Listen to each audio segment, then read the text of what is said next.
नमस्कार, मैं हूं सौरभ। हाथरस गैंगरेप और मर्डर केस में बहुत बड़ी खबर आई। इलाहाबाद हाईकोर्ट के लखनऊ बेंच ने हाथरस की खबर पर इंडिया टीवी के शो आज की बात की खबर देखकर खुद संज्ञान लिया और यूपी सरकार को नोटिस भेजा।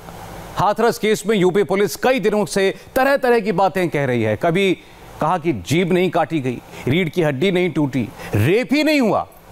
पुलिस कितना सच बोलती है, हमने इसकी पूरी पड़ताल की, पूरी इन्वेस्टिगेशन की। हमारे रिपोर्टर्स की स्पेशल इन्वेस्टिगेशन टीम ने यह सबसे बड़ी ग्राउंड रिपोर्ट तैयार की है। हमारी टीम ने पोस्टमार्टम रिपोर्ट का एनालिसिस किया, चश्मदीदों से बात की, पीड़िता का डेथ डिक्लेरेशन सुना और उसके बाद आपके लिए हमने एक खबर तैयार की है। अगले 40 मिनट तक आप न सिर्फ हाथरस बल्कि दूसरी जगहों पर भी बेटियों पर जो जुल्म हुए उसकी पूरी सच्चाई देखेंगे।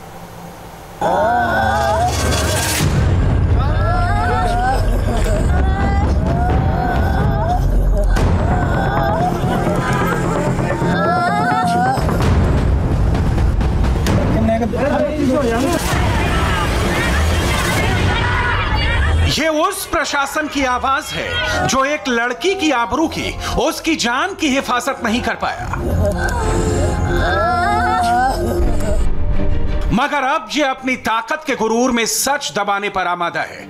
हाथरस के डिस्ट्रिक्ट मजिस्ट्रेट की इस धमकी की कंप्लीट रिपोर्ट आपको दिखाएंगे और दिखाएंगे बलात्कार जैसे खौफनाक जुर्म की दास्तान की हकीकत।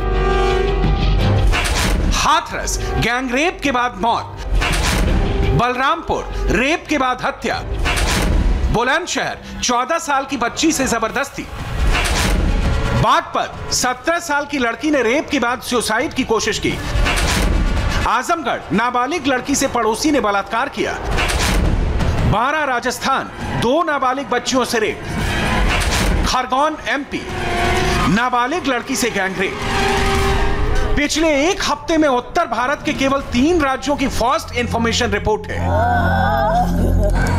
जिसमें महिलाओं से हुई हैवानियत की तहरीर दर्ज है। इंडिया टीवी के 20 रिपोर्टर की इन्वेस्टिगेशन टीम ने हाथरस से 12 तक ग्राउंड पर जाकर बेटियों से दरिंदगी की हर रिपोर्ट कवर की है।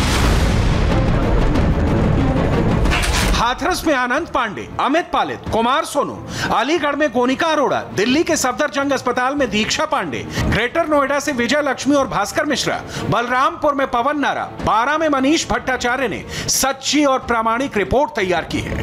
हाथरस में इस वक्त हम उस बाजरे के खेत में मौजूद हैं जहां पर पीड़िता के साथ आरोपियों ने हैवानियत की। हाथरस मामले की जांच के लिए बनाई गई 3 सदस्यीय एसआईटी की टीम रेप पीड़िता के गांव पहुंची है। बलरामपुर में भी एक 22 वर्षीय युवती के साथ गैंगरेप का मामला सामने आया है। राजस्थान के 12 जिले में 2 नाबालिगों के साथ दुष्कर्म का मामला सामने आया है। सबसे पहले आपको लिए चलते हैं यूपी के हाथरस, जहां निर्भया के साथ हुई दरिंदगी ने पूरे देश को हिला रखा है।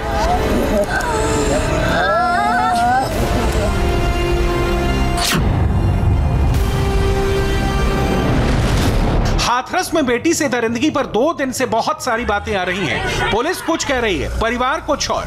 सच पता करने हमारे 3 रिपोर्टर कुमार सोनू, आनंद पांडे और अमित पालित पीड़िता के गांव पहुंचे। हाथरस कांड पर 4 बड़ी खबरें हमें पता चली।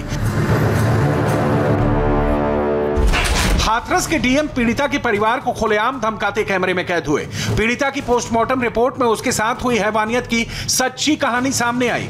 यूपी पुलिस के एसआईटी ने गांव में निर्भया के परिवार के बयान दर्ज किए। सवालों के घेरे में आई हाथरस पुलिस अब मीडिया को परिवार से नहीं मिलने दे रही। सबसे पहले हाथरस प्रशासन के मुखिया यानी वहां के डीएम प्रवीण कुमार की धमकी सुननी जरूरी है जो उन्होंने गांव में निर्भया के परिवार को दी। ये वीडियो बहुत बड़ा सवाल खड़ा कर रहा है। आप अपनी विश्वसनीयता खत्म मत करिए। मीडिया वाले मैं आपको बता दूं, आज अभी आधे चले गए, कल सुबह तक आधे और निकल जाएंगे, 2-4 बजेंगे कल दान, तो हम ही आपके साथ खड़े हैं। अब आपकी इच्छा, आपको बार बार बयान बदलना नहीं बदलना है। अभी हम भी बदल जाए कि नहीं। हम हाथरस के डीएम प्रवीण कुमार निर्भया के पिता को धमकी दे रहे हैं कि आधी मीडिया चली गई है, आधी चली जाएगी, लेकिन हम आपके साथ रहेंगे। साफ है कि मीडिया से बात ना करने की धमकी दी जा रही है। हालांकि हंगामा मचने के बाद डीएम साहब फिर सामने आए और कहा कि उन्होंने कोई धमकी नहीं दी, वो तो परिवार की मांगों के सिलसिले में उनसे मिलने गए थे। कुल 6 परिजन थे, उनके साथ बैठकर लगभग 1 से 1.5 घंटे तक वार्ता हुई और उन्होंने सभी मांगों पर सहमति दी और उस पर किसी प्रकार का कोई दबाव नहीं था। और उसका हमारे पास पूरा जो बातचीत का है वो उसका वीडियो भी हमारे पास है।